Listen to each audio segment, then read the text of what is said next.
People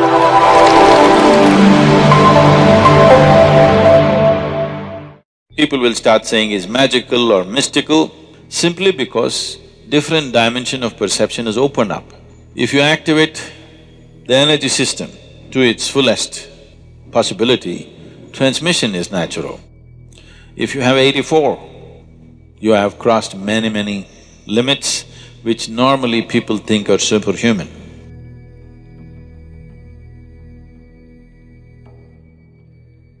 Namaskar, Sadhguru. I wanted to know, how does the Guru transfer the yogic knowledge or information by means of transmission? The mechanics of it? The mechanics of that. How is it done? Like a cordless microphone, you know. See, without being wired, you're able to transmit. You're quite capable. It's happening, isn't it? So how? See, of the 114 chakras that are there in the body, a chakra literally means a wheel. But what we are referring to is the junction points of the nadis or the energy pathways in the body. These pathways always meet in the form of a triangle. A wheel means a circle. Definitely triangular wheels are more jazzy, isn't it? Would it look better? They always meet in the form of triangles, but we call them a chakra because when we see in somebody, we see it more as a circle because it's radiating a certain dimension of energy.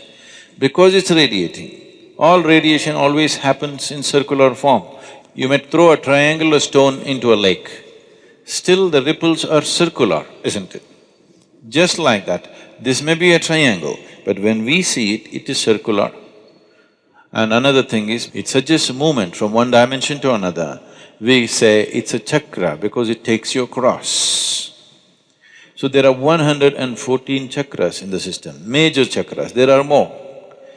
Major chakras which can be worked upon are 114. Out of this 114, 2 are outside the physical body, 112 are within the body.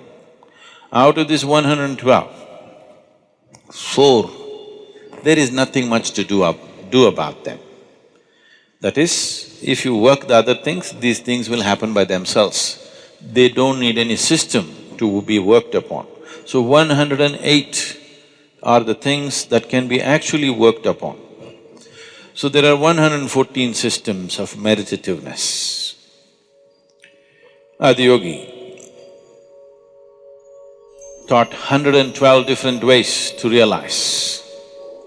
So, when he sat down with the 7 sages, the Sapta Rishis, he was expounding as to how the human mechanism functions.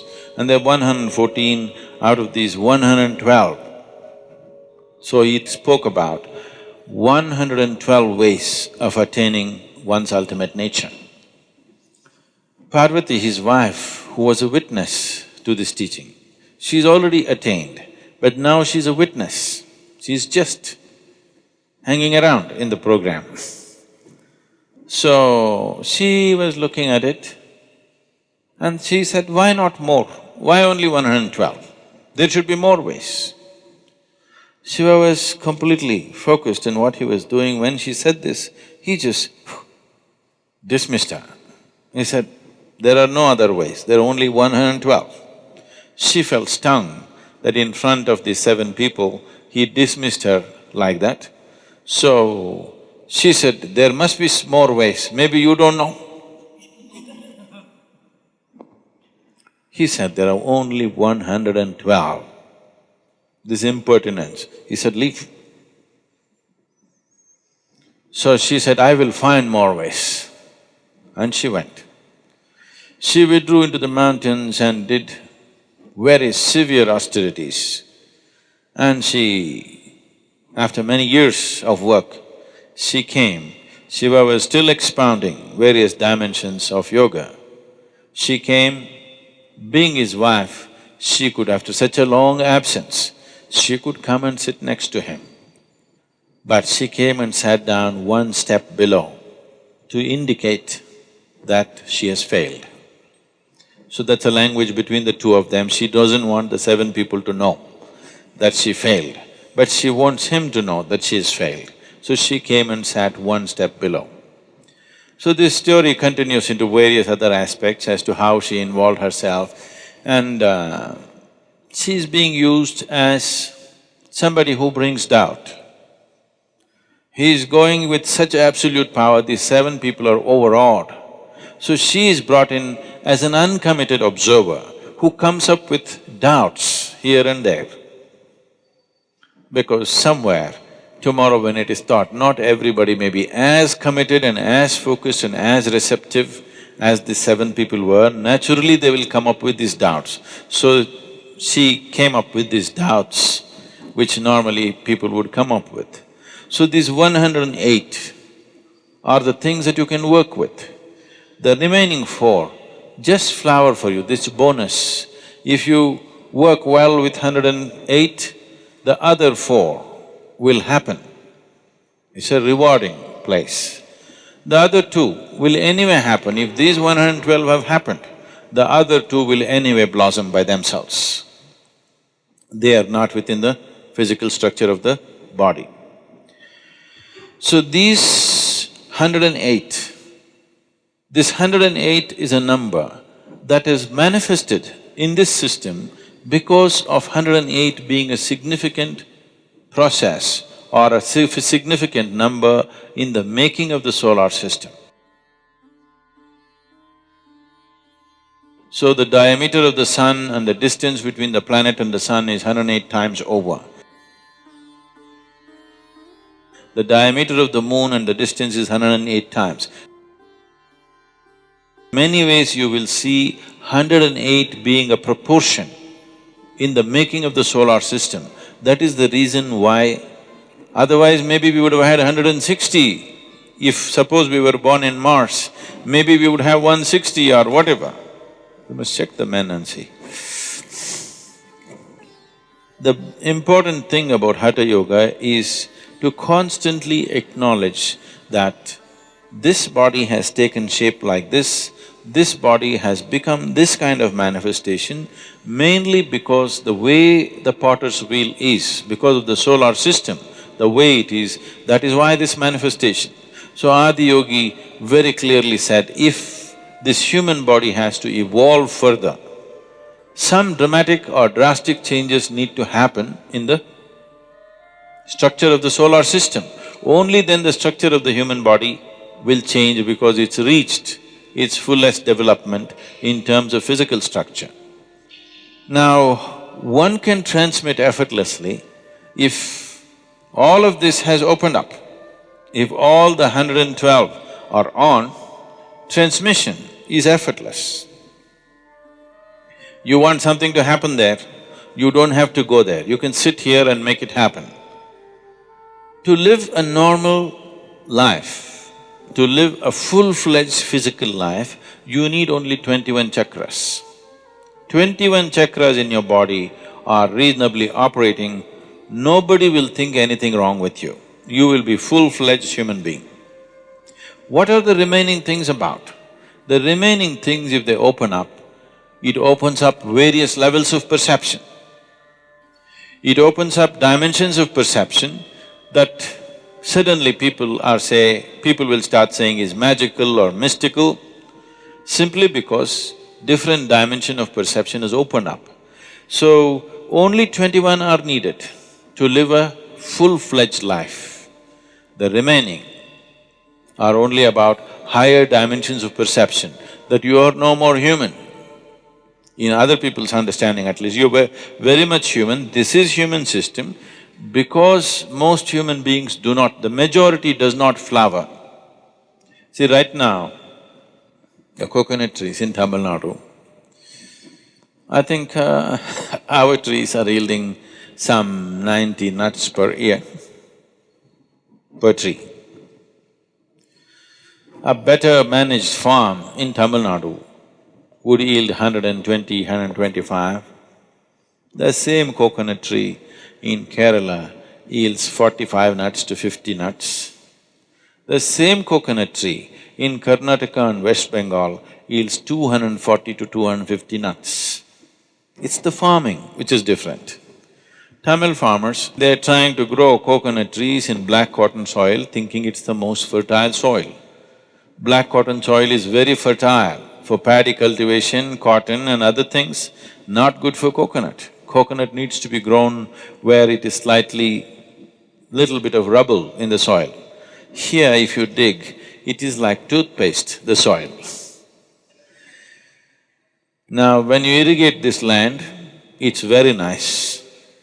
Immediately coconut tree senses life and puts out its fresh roots. When it dries, the contraction is so big in the black cotton soil, you will see it all cracked up like this. So it'll squeeze all the roots, all the tips of the roots will be crushed and it cannot grow. Every time it puts out, when it dries it gets hurt. Every time it puts out, when it dries it gets hurt. It needs little bit of rocky soil. You can try this. You put one little small piece of stone inside, 2 feet inside the earth, water it. After 15 days you open, everything else will be dry. Just beneath the rock, there will be little bit of dampness. So always coconut tree goes and puts its tips of its roots beneath the stones because it knows always it is wet. Always that will be damp and it will be protected, it will not be crushed. The same thing with a human being. A human being will not flower to his full potential unless you create an appropriate atmosphere for him. Internal and external, but largely fortunately internal, because we are mobile, we are not like trees, we cannot stand in one place and have the same atmosphere all the time. But there are people who do this. In India, this culture is there, this is called as kshetra sannyasa. Kshetra sannyasa means we will fix a radius. Let's say here we'll fix a radius from the dhyana linga. We will say this much is highly energetic. So those who want to just soak in that all the time, they will take a vow that they will never leave this diameter. This radius, they will not leave and go, they will always be in that only. This is a simple intelligence, like a coconut tree, if it decides to trek up the mountain. It does very reasonably well here, but if you put him up the mountain, in one day he will be down. The wind, have you gone up the mountain? No. If you go to the seventh hill, almost any season, wind will be at least like 50 to 60 kilometers. In the windy season, it'll touch 120 to 140 kilometers per hour. If you stand like this, it'll just throw you out. It's that strong. So if this guy goes and stands there, he won't stand for an hour. So, he better stay here. But the trees are stationary, we are mobile. For us to maintain an external atmosphere which is always conducive is difficult. So some people take this step which is called a kshetra sannyasa, they will not move out of that space. They fix a radius and just within that. So, because you want to soak in that external atmosphere, but the internal atmosphere is the most important thing for a human being as to how he keeps his interiority, that he builds this is called a kavacha, that you build a cocoon around yourself, a protective cocoon. Wherever you go, you are in the same atmosphere as far as you are concerned. It's like you get into an airplane, it goes up 35,000 feet, definitely your body wouldn't last there. But now you're in a cocoon, a pressurized chamber. Because of that, you manage. The same thing with the submarine. You wouldn't manage that pressure in the sea, but because you protected, you manage. So like this, you create a cocoon of energy around yourself. Wherever you go, you are not a part of it, you are in your own cubicle that you're walking with. You carry your own cubicle. You don't get into anybody's space. You carry your own little space wherever you go. Otherwise, you restrict yourself. But the important thing is that all the chakras are on means you can simply transmit anything that you wish. The problem is always of receptivity. In the past I've been saying this, I have initiated more people into meditativeness, those that I have never met and seen. than people that I sit with and conduct programs with. We've conducted programs at the most for a few million people, but we've initiated many, many more people. They're meditative, but many fools do not know they can meditate. When they sit, not for meditation, they don't even know that they must meditate. If they sit somewhere, their experience of everything is way better than others, but many of them still don't have the brain to understand that they are naturally becoming meditative without any effort. Some have, and they sit down, others don't sit down, but their experience of life is way better because they're meditative in nature, because they've been initiated directly. So we can transmit this to anybody. Receptivity is the problem. To generate receptivity, there is a lot of work to do. So, you can sit here and let's say you run a radio station, you can transmit in the air very easily. But if nobody has a radio, what is the use? Let's say you started transmitting from a radio station before Marconi came, and nobody has a radio, but you're transmitting and transmitting. What does it matter? Nothing happens, isn't it? So, that is always there. There is some impact of the transmission on people, even if there is no receptivity, but it does not translate into other dimensions because there is no receptivity. It is easier to transmit to rocks than to human beings. I'm not trying to praise rocks and insult you, but it's easier to transmit to rocks because certain type of rocks have the necessary physical integrity, but they don't have a brain. They don't think themselves out of things. See, the problem with human being is largely he has thought himself out of many natural capabilities that he already had. Aren't people thinking themselves out of their joy? Haven't they? How they were when they were children, haven't they thinking themselves out of their joy and love and natural things that they had? So, human beings are thinking themselves out. Because of that, whatever you give them, they can think themselves out. Today you teach them something, well, you have seen many of you, they come to Bhava Spandana and we blow them out. It's really a hit. Oof, everybody is hit and fantastic and dripping with ecstasy. But after 6 months, they will think themselves out of it. So, not everybody knows how to use their thought in a constructive manner. Largely they're thinking themselves out of their well-being. They were quite well when they were children, they thought themselves out. So thought is not working always for human benefit. Most people do not know how to use it for their well-being. Largely people are using it to work against themselves. If you activate the energy system to its fullest possibility, transmission is natural. You don't even have to go all the way. If you activate 63, you can transmit quite powerfully. That is the symbolism of the Tamil culture is based on 63 Nayanmars. They call them 63 sages who came, who transformed Tamil culture in a big way. They brought spirituality to everybody's life. This is… one thing is those 63 people, maybe there were more people, but for the sake of symbolism, they left those people and mentioned only 63. Any temple you go, you will see small images of 63 images. Because if you have 63 chakras going, we can say you are a sage, beginning to be, early sage.